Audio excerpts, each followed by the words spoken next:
மேலும் இவைகள் தேவனுடைய சத்தியமான வசனங்கள் என்று என்னுடனே சொன்னான்.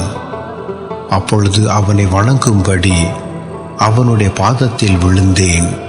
அவன் என்னை நோக்கி, இப்படி செய்யாத படிக்கு பார், உன்னோடும் இயேசுவை குறித்து சாட்சியிட்ட உன் சகோதரரோடும் கூட நானும் ஒரு ஊழியக்காரன்.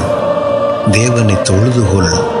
இயேசுவை பற்றின சாட்சி தீர்க்க தரிசனத்தில் ஆவியாய் இருக்கிறது என்றான்.